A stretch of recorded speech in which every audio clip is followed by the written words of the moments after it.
Medyo ako, mga kapapi, ay medyo kinakabahan ho ako. Ano ang magiging resulta nito. Ayoko talaga nagpapa-check up.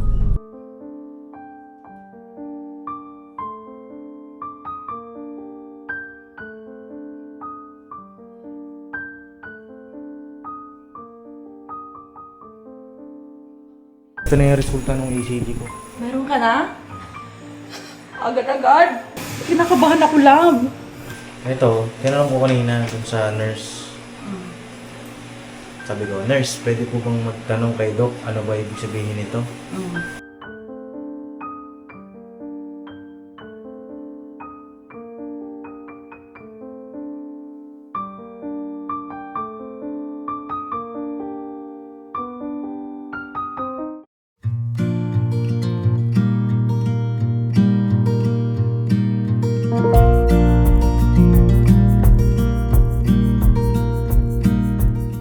Dang, ano nangyari sa'yo? Wala.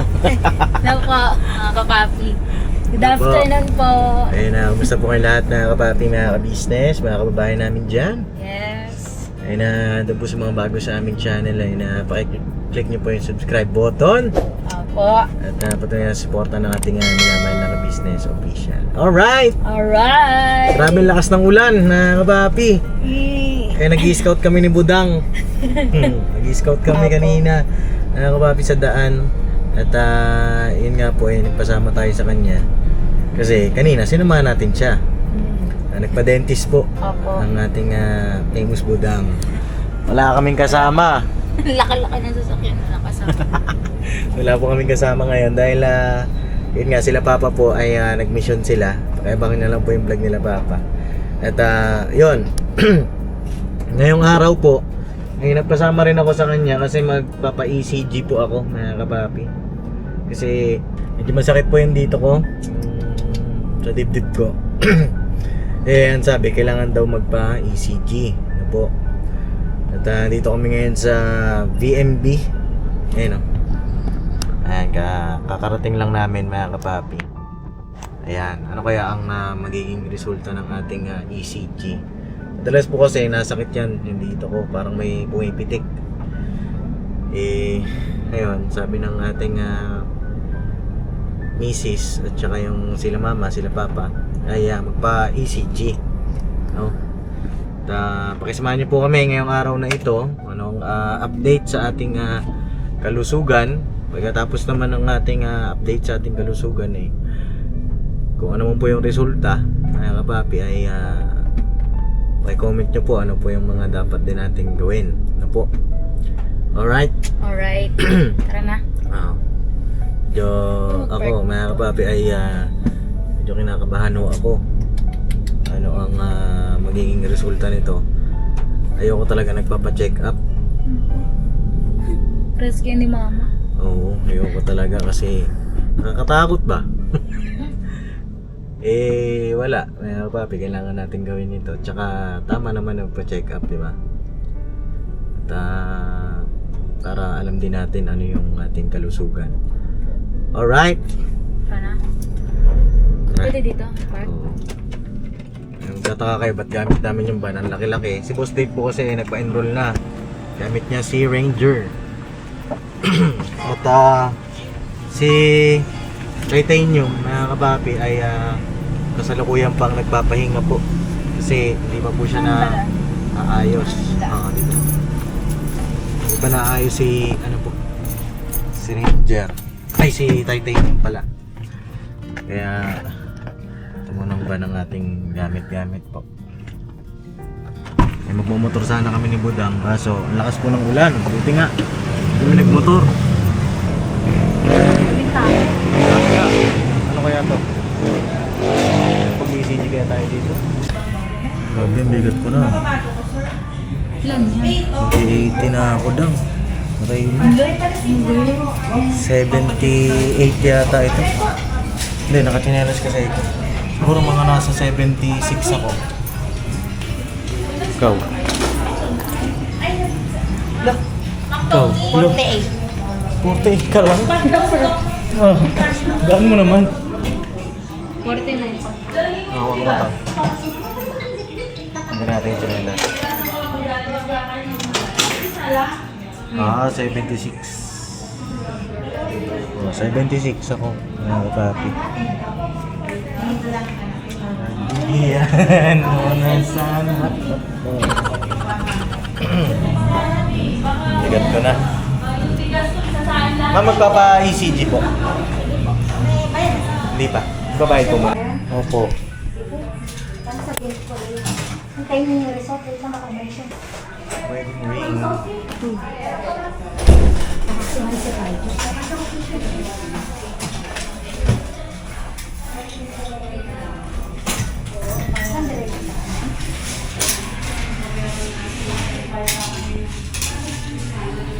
Yung ECG po para sa puso yan.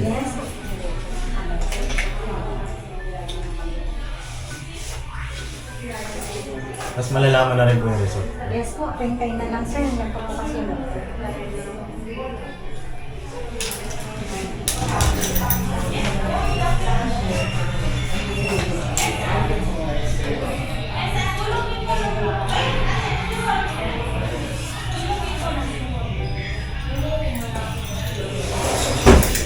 Ano po ba yung pumuli sa clearance?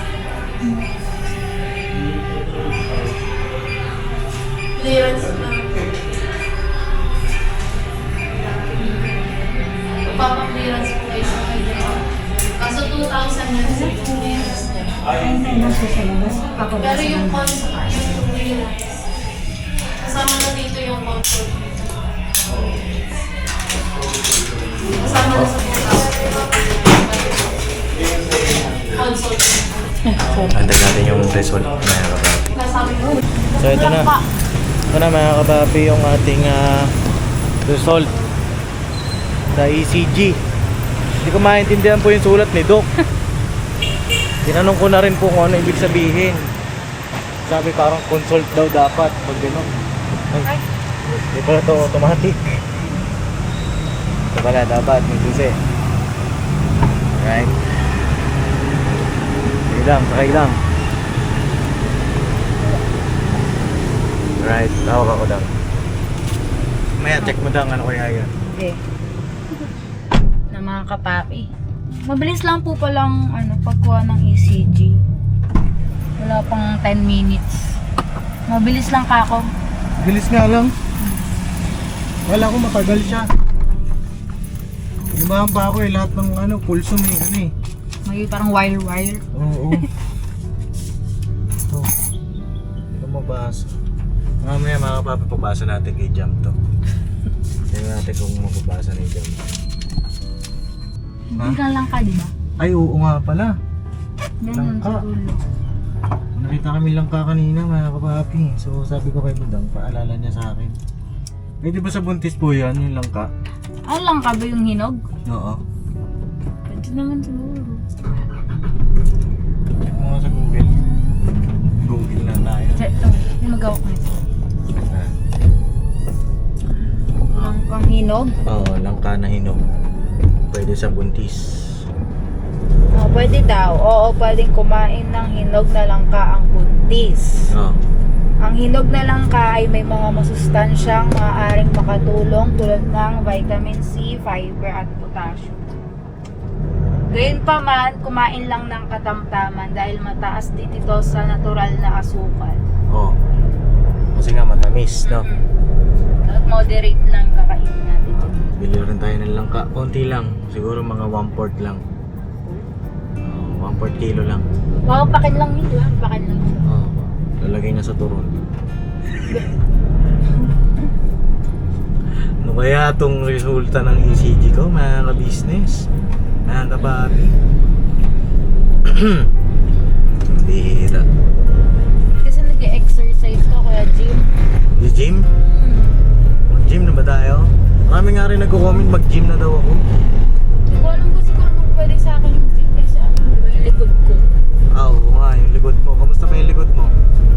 Minsan parang hindi ako komportable. Oo. Pero okay lang. Hindi naman siya masyadong malala. Magbe-brace ka pa ba? Sa likod? Gusto mo? Bigat yun. Siguro mahal ata yun eh. Mahal yun.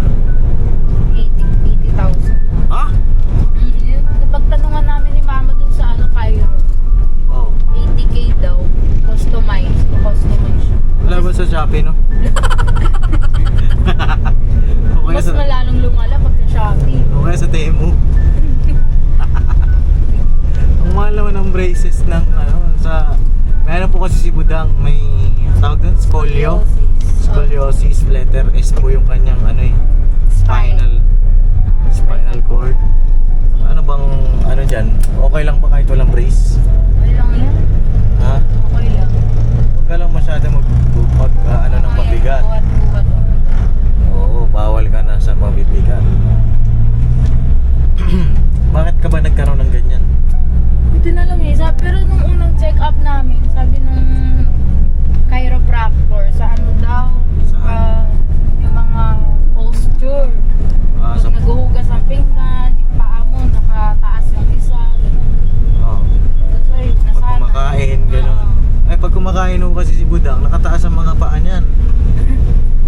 Sa, ano, sa upuan niya. Pero ngayon hindi na. Eh, yung higaan na binili ko sa'yo, kumusta? Tinanggal ko na. Tinanggal mo? Masakit sa likod eh. Kala ko ba pang ano yun? Hindi ko rin alam eh. Si mama din tinanggal niya. Aray mo. Mahal pa naman Mahal yun. pa naman. Dito ba yun? Masakit pa rin likod nyo. Hindi na ngayon. Hindi na masyado. Unlike nung meron siyang gano'n. Parang ano kasi. Parang nakalutang yung likod. Ganun. Ano kaya gagawin dito mga kabago? Yung sa akin naman mamaya malalaman natin ano pa yung result. Babasa natin kay Jam tsaka dito kay Budang. Kaya ang magiging reaction ni Mrs. nito. Yari tayo niyan. Sige. So ako Dang, ikaw na bumaba. Sige. Saan Ano? ba? Ayan, dyan sa mga nakatakip na yan. Ayan, may langka dyan eh. Ano lang, talagang 100. Pinakbarya mo yung ating ano. Ayun o, may langka o. Bango. Kaya pabili po. 100 pesos po na lang ka. Langka. Yes. Wait ma'am. Dito tayo ma'am. Ako po, Saan durian ba? po ito ma'am. Ay, durian pala yan. Yes po ma'am. Magkamukha kasi. Aba, ito ma'am yung ano natin. Nasaan? Ito mama. Ayun pala, nakatago. Mabubulan po kasi. Magkano po yung ganyan? Ito, try po natin kung magkano. Mga kapapi, kilo siya. 170 po ma'am. 170. Pwede po bang 100 Yes pesos? ma'am. Ano na lang natin. Basta lang po natin ma'am. Opo. Yun. Bango. Yes po ma'am. Magkano po sa durian niya sa isang ganito? 1 kilo ma'am. Ang variety po yan ng puyat. Galing Davao. Okay.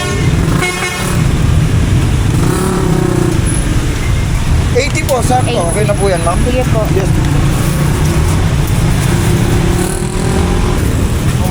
Thank you po. Thank you po. Balik po kayo. Apo. Yan mga kapapi, nabili na natin ang langka ni Ate Jam. Let's go. Kala ko lang kayong durian. Magkamukha kasi. Oh, ang dami nito. Ay, 80 pesos yan. 80? Oo. Oh, ang dami. Grabe. Dami ba yan? Oo. Pero ayaw mo para papakin niya sa ano. Bako. Hindi naman niya nauubos agad mga kapapi. Bawa, binibilang ko siya ng prutas. Pag masyadong madami, sabi niya nalulula siya kaya hindi niya nauubos. Yan, konti-konti. Jam langka. Alright, tuloy po muna kami mga kapapi. So yun na mga kapapi, umaraw na. Yan, malapit-lapit na kami sa bahay. At si Budang ay bumabalang ulit kasi bumili siya ng siomay. Alright. Ano boss? Ang balita. Okay lang. Ito na yung siomay. Salubong natin kay mama. Saka kay Jam. Siomay. Kule. Paborito nila yan eh. Pareha sila. Parang Ikaw? ngayon lang siya nahilig dyan sa Ate Jam. Oo, Siomay. parang yun lang. Hindi, mga ano na rin siya. Siguro mga nakakalimang pabili na sa akin ng siomay yan, ng ganyang siomay. Tuwing ano, aalis ako, may mission ako. Lagi siya nagchat-chat sa akin, lap, daang ang siomay. Ayos ba? Siomay, pinagili. Okay lang, masarap yun eh. Sarap Ito po siya kasi. my house. Apo, ayun na, shoutout sa Siomay House. Yan ang paborito ni mama at saka ni Jam. Oh. So yun, nabiyahe na po kami. Umaraw na, oh. Umaraw, tapos banda doon, madilim. Oh. Pero sana, yung ulan ng mga ganyan, makasapat doon sa, ano po, doon sa mga dam natin. Kasi nga, di ba, yung dam ay natutuyo na dito sa Luzon. Diyan sa may Angat. Mga kababayan natin, mga dumagat nga ay nangihingi na ng tulong sa gobyerno dahil wala na nga silang tubig doon. Tuyot na mga kapapi. At baka kayo magtanong din ba't hindi na tayo nakakapag-mission doon. Kasi nga po, doon kasi sa may pinagmi-missionan namin ay sakop kasi ng government yan eh. Pinagbawalan po kasi kami doon mismo ng gobyerno, bawal daw po mag-vlog. Kaya yun. Pero maghahanap din tayo ng mga kababayan natin, mga katutubo dyan doon sa hindi saklaw nung tinitira nila sa government. Kasi yung sa tinitira nila, mga kapapi, hawak po ng government. Kaya ayun, sabi ko naman, yun yung time na birthday ko po eh. Magpapabigas sana ako doon. Mimigay tayo ng bigas para sa mga katutubo. Birthday ko yun eh. Nilakad natin yung permit. Kanya nga lang, ang sabi sa akin eh, huwag daw tayong mag-vlog, mga kapapi. Kasi nga, ang napupulaan daw yung gobyerno. Hindi ko alam bakit gano'n. Diba? Inisip ko nga, paano kaya kung maging ano. Sa bagay, sa pagiging journalist naman, wala namang license doon, di ba? Mga documentaries. Shoutout kay Miss Cara David. Grabe yung kanyang na-documentary nung ano sa Subic, di ba? Galing din tayo dyan eh, sa mga katutubong Aita naman. Grabe, nagkaroon na pala ng dam site doon. Guruin niya yung paraiso ibinasura, di ba? Ayun, sana magkaroon tayo ng boses doon. Kasi gusto ko nga rin pong documentary. Unang nagawa kong documentary yung Pagpag. At sa mga susunod pa, gagawa tayo ng mga documentaries pa. Kasi ano yan eh, eye-opener sa lahat, di ba? Para malaking bagay kasi na kapapi na makita ng buong mundo ano yung nangyayari. Kagaya niya yung sa mga mining, di ba? Ilang bundok na. Kung napapansin nyo rin, ilan yung mga bundok dito sa amin. Marami na rin mga nakakalbong bundok. Pero nga ngayon yung about sa ano, nababasa mo ba yung sa Paksilica? Oo, Paksilica. Kagaya sa Paksilica, yung ano po yun, data center ng mga AI. At gagawin daw po yan dyan sa may Tarlac, Pampanga. Yan. Ang kawawa naman po dyan, yung mga kababayan nating magsasaka. Eh, gaano karaming tubig ang kailangan nun, di ba? Kasi Lupa. napakainit ng data center eh. Ilang gallons ang i-consume sa loob na isang araw lang. Tapos ang sukat niya ay ilang daan na Philippine Arena. 444 na Philippine Arena. Laki-laki ng Philippine Arena. Oo. Siya yung pinakamalaking arena sa buong mundo. Imagine niyo po yun na mga kababayan, ano? Grabe ang nangyayari ngayon dito sa Tapos Pilipinas. ang ano pa, di siya nababalita. Hindi, patay mali siya ng mainstream media. Diba? Magugulat ka na lang, nakatayo na yun. Kawawa, yung mga magsasaka. Tayo, dito sa Luzon. Kawawa, kasi nagkakaroon na nga tayo ng water shortage araw-araw eh, di ba? Tapos madadagdagan pa ng Paksilica. Mas lalong shortage na nga tayo sa kuryente, pati sa tubig, shortage na rin. Kaya yun, mga kababayan, kapit lang sa Panginoong Diyos. Ano po? Nagsona nga si Pangulong Marcos nung nakaraan, kahapon ata. Hindi niya rin nabanggit yun sa Paksilica. Nabanggit niya, pero ang sabi niya, magkakaroon daw ng maraming jobs. Oo, magkakaroon ng maraming jobs, di ba? Pero how about the nature? How about the agriculture? Ang mga nasa laylayan talaga. Oo, kawawa mga kapapi. Sana ma-actionan ang kinauukulan. So, napunta na tayo sa ano, no? Sa basta yun na kapapi. Eh po, ano bang masasabi niyo dun sa ganong sitwasyon ng ating minamahal na bansang Pilipinas?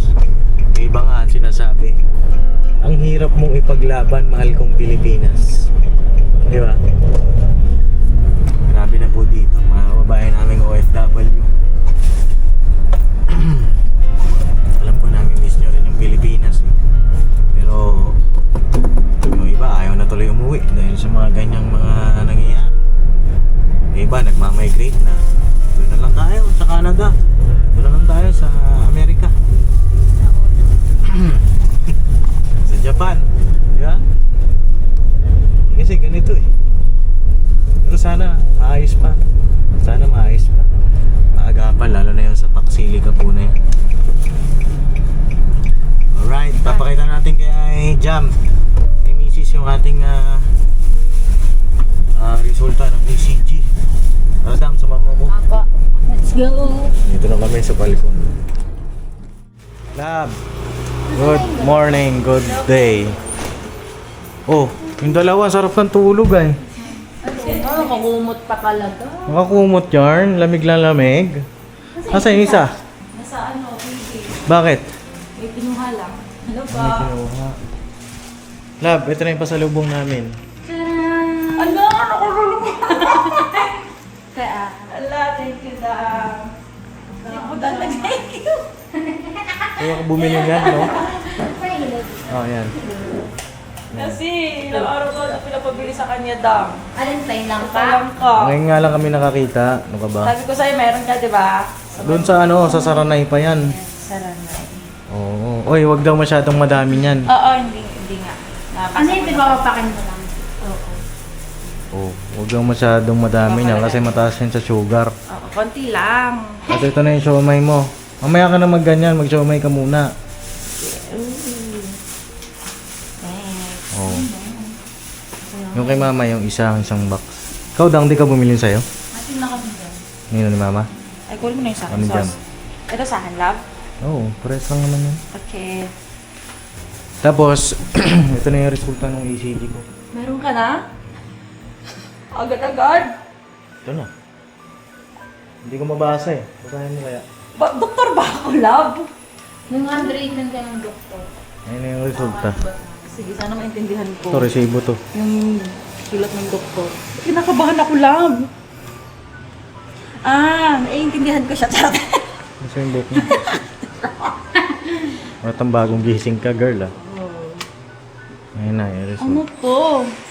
Hindi ko talaga, inflation. Inflation? Ano nga? Oh, hindi ko maintindihan. Read them? Look. Within ata to. Gusto mo yung bato. Ikaw, Dang, nababasa mo? Ito, reading. Normal? Ito na yun po, yung sulat. Hindi. Doktor talaga ang makaka-intindi niyan, mahal. Ano kaya yan? Sila talaga. Ito yan. Alam nila yan. Yung mga ganyan. Sa tingin ko, normal naman ako. Based dito sa mga diagram. This is hindi siya mga intindihan yun. Hindi. Tinanong ko na to kung ano ibig sabihin nito. Tinabahan ko. Ano nga, oo. Hindi kasi di ba masakit lagi dito ko? Oo. Tsaka yung chan mo. Yung tiyan ko. Tigas. Tigas yung tiyan ko. Yung date dito, masakit siya. Tsaka yung likod mo minsan. Oo, may pumipitik. Ganun. Mm. Ito, tinanong ko kanina dun sa nurse. Mm. Sabi ko, nurse, pwede po bang magtanong kay doc ano ba ibig sabihin nito? Mm. Sabi nung nurse, consult na po yun, sir. Sabi niya nga, consult na daw. Ba yung may bayad yun? Oo, may bayad na. Tapos tinanong ko si nurse, sabi ko, nababasa niyo po ba ito, nurse? Sabi niya, ito po, ano yan? sinus rhythm within normal limits. Ano ibig sabihin? O, i-google mo, Bet. Siya ang nagbasa. Oo, Yung nurse. sinus rhythm. Eh, ang galing naman ng nurse. Sabi niya, So, ko, tama paano niya tayo po nabasa? ba? Sabi ko, paano niya po nabasa? Sanay na po ako sa sulat ni Doc. Sabi. Pero mga katito. Shoutout po kay Doc Roda. Ano kaya? Ayan. Ano natin, papatranslate natin kay AI. Pero ang bilis naman. Akala ko hindi agad nakukuha yung Ano nga agad? Bilis Galing ka na. naman. Kinabahan pa ako, dami kinabit sa akin mga aparato. Yan. Hintayin natin yung research din yung Budak. Tawag mo to wala kasi ano to Bigla, asan yun? so yun, balikan namin kaya mga kapapi ano yung magiging resulta ng sa research. Ayun ka na. Sinus rhythm. Ay, nabasa yun. Ano basa niya? Oo nga, nabasa niya yung mga kapapi yung picture. Ang galing. Sinus rhythm within normal limit. Ibig sabihin nito, sinus rhythm, normal ang pinanggagalingan ng tibok ng puso galing sa sinus node na siyang inaasang normal na ritmo. Within normal okay. limits, sa kabuuan, ang ECG ay wala umanong nakitang malinaw na abnormalidad. Okay. Iba pala yung nasa isip ko, love. Yung sinabi ko sa'yo, yung message ko sa'yo, yung sa dugo. Sa dugo ba? Iba pala yun. ECG is for ano talaga. Kaya parang, Sa puso. may kinakabit ka. Yung pala yun. Ayun. So, kailangan kong magpakuha sa dugo. Wait lang, meron pa dito. Pero mahalagang tandaan, normal na ECG, hindi ibig sabihin na wala ng anumang problema sa puso. Halimbawa, maaaring normal ang ECG kahit may paminsan-minsang palpitations na hindi naaabutan sa recording. Oo, sa bagay. Maaari ring normal ang ECG sa ilang uri ng sakit sa puso, depende sa kondisyon at simptomas. Hindi mo kasi pinakonsult na sinabi mo sumasakit sa'yo. Hindi mo sinabi yun? Hindi. Ni-record naman nila eh. Right na. Oo, ni-record nila yun. So, Dapat sa ngayon kasi hindi sumasakit eh. Ngayon, kung ang taong ito ay may pananakit ng dibdib, hirap huminga, ulit-ulit na pagkahilo o nahihimatay, o malakas na palpitation. Saan ka dyan? Wala. Saan ka? So Hirap yun, ka ba huminga? hindi naman. Gusto ka sakit lang siya. Minsan lang papalpitate. Siguro sa kape. Kakape ka ba? Oo, minsan so. Grabe yan siya eh. So, tangali, nagkakape pa siya. So yun lang naman po, mga kapapi, yung po muna yung update natin sa kalusugan natin. Sana maging normal lahat. Ang susunod ko ipapakuha yun. Yung sa ano, CBC pala yung sinasabi ko. Akala ko ano. Bakit mga kailangan ko mong pakuha nun? Yun, love, kasi nadetect na talaga kung may sakit ka. Kasi sa dugo na yun eh. Bawa may mga ano ka, ganyan. Tapos, may nadetect siya. So, may mga test na kailangan mo pang i-test. Kasi may nadetect nga siya eh. Maganda tayo yung ECG, marami So siyang... kailangan ko magpaganon ng blood test, Yan, blood oo. chem? Yes, yun yung blood test. Sige, susunod po, mga kapapi yung mga CBC pala yun. Ano ko yun yung... pero yes, okay din yan. So yun lang po, mga kapapi, at kakain na po kami ng siomay. Normal naman tayo, so kakain tayo. So yun ang God bless. ko pa naman siya. Bawal ka na magmantika bawal yung... Tignan mo yung price niya bago kulan. Ay, wow. Ano sa'yo ka? Ganun pa din. Gray. So yun ang God bless po, mga kapapi. At comment po kayo ano pa yung mga dapat natin gawin sa kalusugan ni Papa Dins. Ano pa yung mga ipapacheck natin. CBC, next time. Huwag po kayo maglala, gagawin natin yan. Ang tiyan natin, sana lumiit na. Sana. God bless po, mga kapapi. Birabanan. Thank you.